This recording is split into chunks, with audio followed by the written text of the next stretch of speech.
Bismillahirrahmanirrahim. Assalamualaikum warahmatullahi wabarakatuh. Saya mencoba untuk berbagi pengalaman terkait dengan penulisan artikel opini di media cetak. Harapannya ini bisa membantu teman-teman sekalian, terutama yang pemula, yang mungkin masih ada hambatan dalam penulisan artikel opini, dan semoga ini bermanfaat agar buah pikiran kalian bisa kalian implementasikan dengan baik. Nah, kalau kita berbicara tentang artikel opini, ya, artikel opini sendiri merupakan pendapat, gagasan, atau buah pikiran untuk menjelaskan kecenderungan tertentu terhadap perspektif yang bersifat subjektif, dan dapat pula merupakan sebuah pernyataan tentang sesuatu yang berlaku pada masa depan, namun tidak dapat langsung ditentukan kebenarannya melalui pembuktian melalui induksi. Namun demikian, meskipun opini bukanlah merupakan sebuah fakta, akan tetapi jika dapat dibuktikan, maka opini ini akan menjadi sebuah fakta. Untuk itu, opini ini sebenarnya penting untuk bagaimana berupaya untuk mengedukasi masyarakat terhadap segala sesuatu fenomena yang berkembang di tengah-tengah masyarakat. Kemudian kita berupaya untuk mengkritisinya agar setidaknya juga dapat memberikan solusi untuk mampu mengatasinya secara bersama-sama.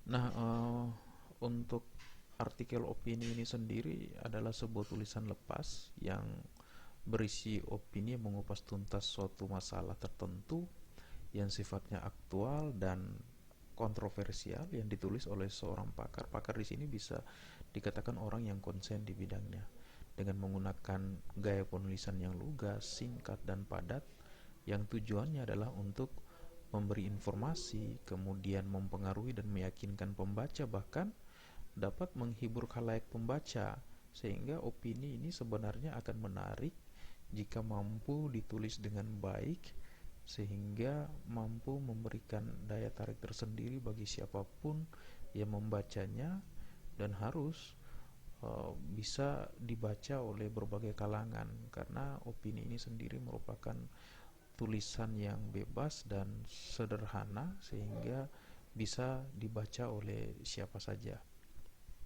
Nah, artikel opini sebenarnya itu pendapat atau gagasan atau pikiran yang bersifat pribadi terhadap sebuah objek yang dijabarkan dalam bentuk uraian yang relatif panjang.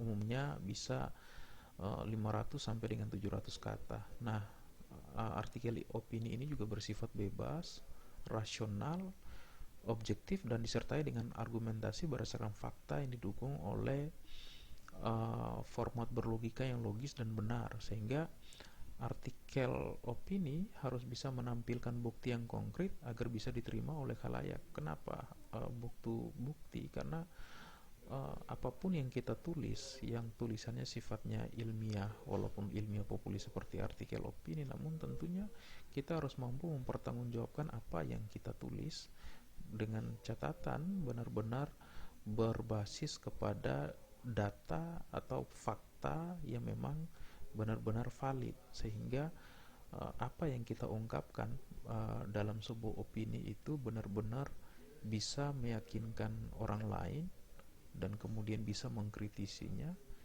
dan lebih-lebih lagi kemudian bisa diharapkan dapat memberikan solusi. Kita dapat menawarkan solusi kepada berbagai persoalan yang dihadapi, yang kemudian kita ulas menjadi sebuah artikel opini yang menarik. Adapun beberapa syarat-syarat penting dari artikel opini, yang pertama adalah tema memang harus aktual, sehingga sebaiknya kita menulis artikel opini itu sesuai dengan momentum, agar apa yang kita tulis itu bisa dibaca dan mau dibaca oleh siapapun. Yang kedua adalah harus memiliki ide dan gagasan yang original dan baru.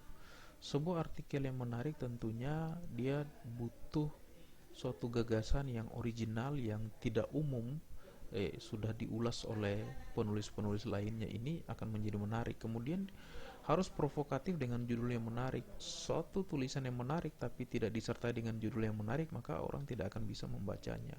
Yang berikut adalah kritis. Artikel opini harus kritis.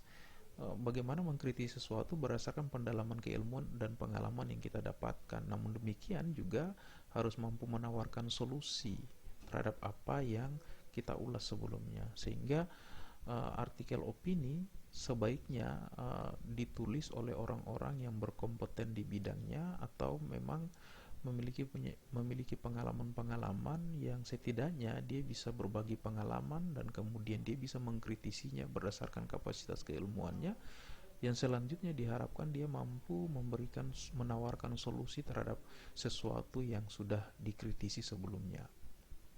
Nah, adapun ciri-ciri artikel opini yang baik adalah datang dari permasalahan yang aktual, sudah saya jelaskan tadi, bahwa kemudian teknik penyusunannya bisa menggunakan pola deduktif atau induktif, mulai dari sesuatu persoalan yang umum kemudian ke khusus atau sebaliknya, dan dibuat berdasarkan pertimbangan penulis berdasarkan kapasitas keilmuannya, dan juga didukung dengan fakta, data dan fakta, sehingga uh, opini ini memang merupakan suatu pendapat yang sifatnya subjektif, namun tetap juga harus bersifat objektif karena didukung oleh data dan fakta, sehingga apa yang diulas dalam artikel opini itu benar-benar bisa merepresentasikan sesuatu yang benar-benar ingin dapat diselesaikan melalui ide-ide kreatif dan komprehensif yang dibahas dalam suatu artikel opini yang singkat.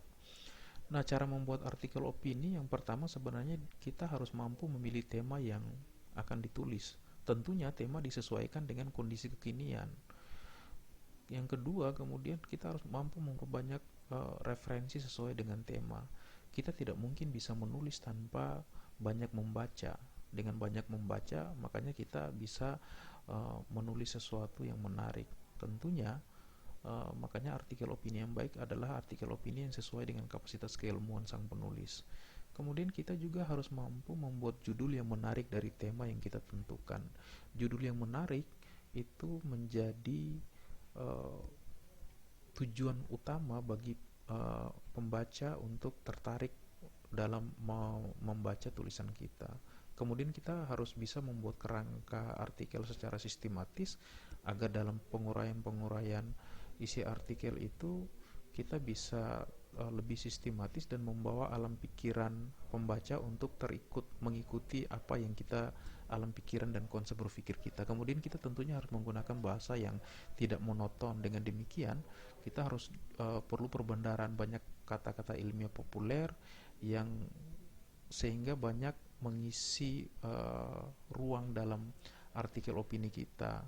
Yang berikutnya tentunya kita harus mulai menulis. Kita tidak hanya sekedar konsep tapi juga harus bisa segera menulisnya.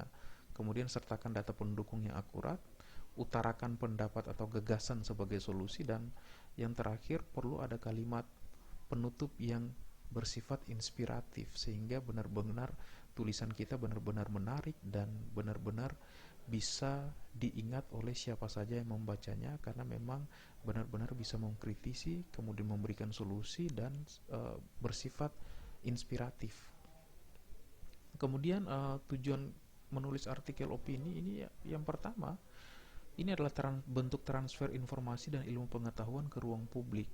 Selain itu juga bukan sekedar transfer informasi, juga transfer gagasan ke ruang publik, gagasan-gagasan ide-ide yang baru yang ada di benak kita, justru kita bisa mentransferkannya ke ruang publik melalui artikel opini. Kemudian artikel opini yang baik tujuannya adalah untuk menggugah nalar kritis para pembaca, agar para pembaca benar-benar bisa mengkritisi sesuatu persoalan secara objektif, kemudian mengasah kemampuan literasi, baik literasi dari sang penulis maupun khalayak pembaca, dan yang terakhir yang penting adalah dapat berkontribusi dalam upaya transformasi masyarakat dari budaya lisan ke literasi. Inilah yang penting, bagaimana kita berkontribusi dalam upaya transformasi kebiasaan masyarakat dari bertutur ke budaya literasi yang penuh dengan kritisi. Kemudian syarat artikel opini seperti di Kompas itu umumnya memang sebenarnya juga merupakan syarat-syarat yang umum selalu diberlakukan di berbagai media cetak maupun online, seperti artikel harus asli, bukan plagiasi, bukan saduran, bukan terjemahan, belum pernah dimuat di media penerbit yang lain, topik yang dibahas merupakan sesuatu yang aktual dan relevan dan sedang menjadi perbincangan, substansi yang dibahas menyangkut kepentingan umum, bukan kepentingan komunitas tertentu. Artikel mengandung hal-hal baru, belum pernah dikemukakan, baik dalam bentuk informasi, pandangan, pendekatan, saran maupun solusinya. Uraian membuka pemahaman atau inspirasi bagi siapa saja yang membacanya, menggunakan bahasa populer yang difahami oleh para pembaca dari berbagai kalangan. Kemudian penyajian artikel tidak berkepanjangan, biasanya 400 sampai dengan 700 kata.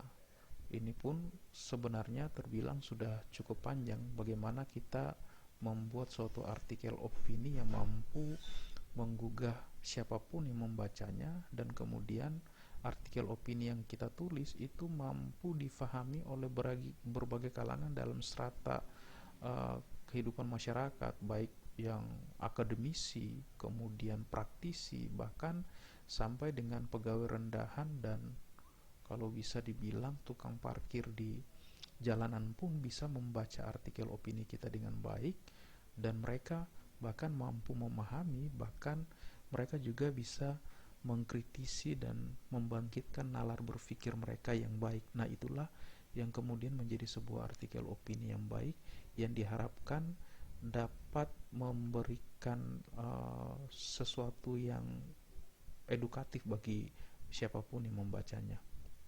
Nah, modal utama penulisan artikel itu sebenarnya kita harus banyak membaca. Dengan banyak membaca, kemudian ini menjadi semacam bahan bakar bagi kita untuk bisa menulis. Nah, dengan menulis berarti kita mencoba untuk menyebarluaskan ilmu pengetahuan. Tiga hal inilah yang merupakan prinsip dalam kemapanan literasi kita. Kita bisa mendapatkan ilmu pengetahuan dengan banyak membaca, tapi ilmu pengetahuan yang kita dapatkan itu tidak bisa kita sebarluaskan kalau kita tidak memiliki kemampuan literasi yang baik. Justru dengan kemampuan literasi yang baik, membaca, kemudian menulis, maka ilmu pengetahuan itu bisa tersebar dengan sendirinya. Meskipun itu berupa artikel opini, karena artikel opini sendiri merupakan sebuah tulisan ilmiah yang populis, yang kemudian bisa bermanfaat bagi siapapun yang membacanya. Terakhir yang ingin saya berikan, ada suatu kata-kata inspiratif seperti dari Imam Ali, bahwa ikatlah ilmu dengan menuliskannya. Ini adalah sebuah kata yang sangat menarik. Tanpa kita menulis, maka dengan demikian ilmu yang kita dapatkan melalui membaca, melalui belajar dan sebagainya, tentunya akan hilang